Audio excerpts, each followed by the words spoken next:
Hello and welcome home. This is Audio EXP, the weekly podcast from Geek Native.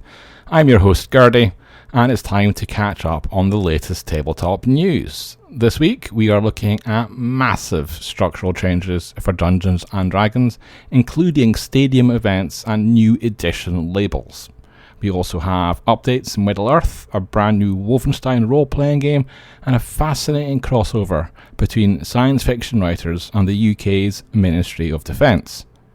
Before we dive into the headlines, I want to quickly highlight our RPG Publisher Spotlight feature. We have 5 fantastic candidates in the running for next month's feature. They are Ever On Games, Wouter Flores Art, Dougal Cochrane, Light in the Darkness Gaming, and Mythmere Games. Head over to our patrons only page to cast your vote and help us decide who will take the spotlight for April. Our lead stories this week all centre around colossal shifts happening over at Wizards of the Coast, as the publisher fundamentally rethinks what Dungeons & Dragons looks like. The first major revelation is that Dungeons & Dragons is pivoting to a seasonal model as Halo veteran Dan Ayoub takes charge. Ayoub, the senior vice president of franchise, who previously led Halo when he was at 343 Industries, or is that 343 Industries, is implementing a full franchise model to cure the traditional dead air problem that plagues tabletop publishing between major book releases. The 2026 roadmap is now divided into thematic blocks, starting with a season of horror in the spring to coincide with the 10th anniversary of the Curse of Strahd, followed by a season of magic. And while this ensures a constant drip of content to keep the community engaged, it has raised some eyebrows. Fans of the video game are already familiar with the dreaded live service fatigue, and some might be questioning whether the Halo-fication of role-playing games will lead to burnout, or if it will genuinely keep the local game stores buzzing all year round. But while the structural changes do not stop at release schedules, because in a move that has the community buzzing, Wizards of the Coast has officially adopted 5.5e as the label for the 2024 rulebooks. And I argue this potentially opens the door to a 6th edition. For years, we have endured the semantic gymnastics of one D&D and D&D 2024, with Hasbro executives insisting that this was an evergreen evolution rather than a new edition. However, D&D Beyond has finally updated its internal terminology to 5.5e, matching the language that the community has been using for a while. This provides desperately needed clarity for third-party publishers trying to label their compatibility, and it also restores the edition ladder.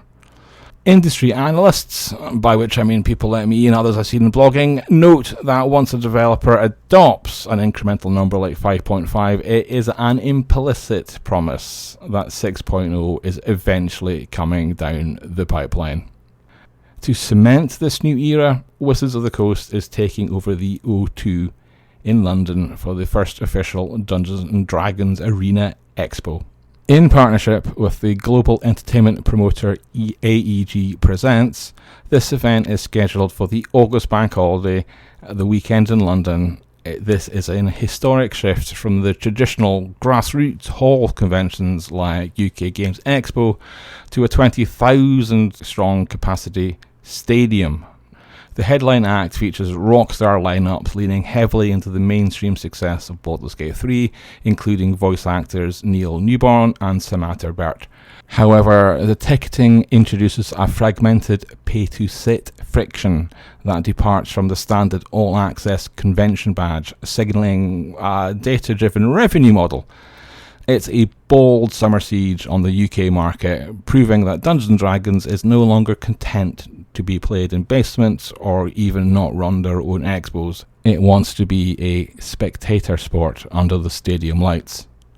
Moving away from Forgotten Realms and into Middle-earth, the Asmodee era has officially begun as Cyrus Dice secures the Lord of the Rings license. Late last year, Asmodee was appointed as the exclusive category manager for the Embracer Group's Tolkien tabletop properties, effectively making them the gatekeeper for all things Middle-earth. Their first major external partnership is with Brooklyn-based Ceres Dice. Rolling out this September, we will see class-themed adventure dice sets. However, the more controversial news is the introduction of treasure packs in January 2027. These are blind box assortments featuring randomized dice and collectible items. By leaning into the blind unboxing model, it seems that Asmodee and Ceres Dice are introducing loot boxes to the tabletop dice hobby. It's a strategic shift towards mass market retail, although it might cause some dissent among fans who prefer to know exactly which precious items they are purchasing. In one of the most unexpected crossovers of the week, we have learnt why the UK's Ministry of Defence is using elite dangerous writers to plan for the year 21-22. The MoD, in partnership with Coventry University and the Defence and Science Technology Laboratory, has released a 416-page anthology called Creative Futures.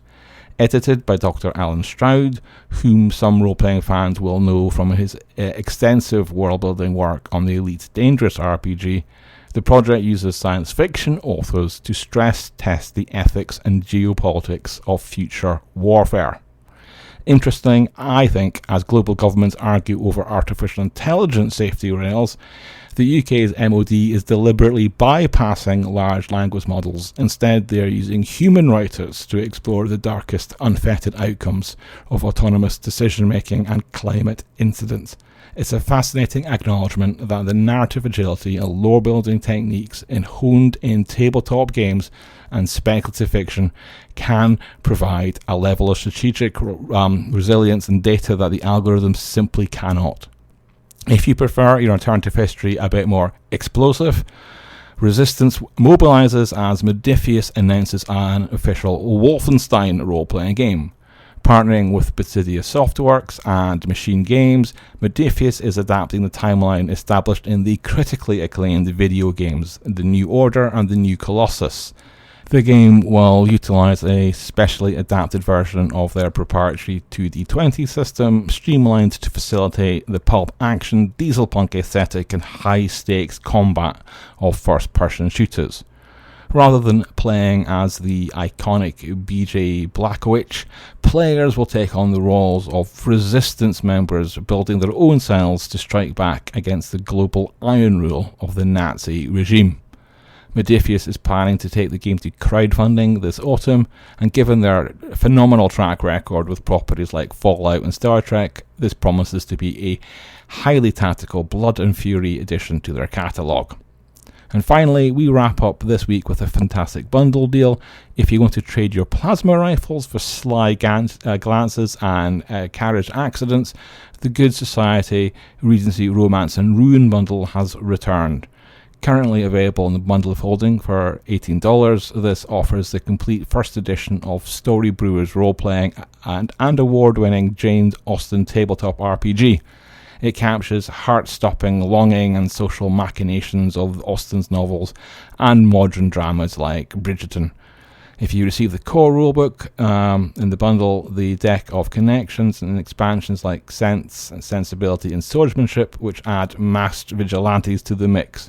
It's a timely revival, as Story Brewers is currently preparing to launch a Kickstarter for this second edition of the game, and they have promised a free compatibility guide, so all these first edition supplements will work perfectly fine with the new rules.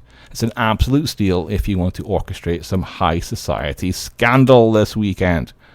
That's it for this week. Thanks for listening to Audio EXP. For all the links and the full stories, head over to Geek Native. Until next week, stay geeky.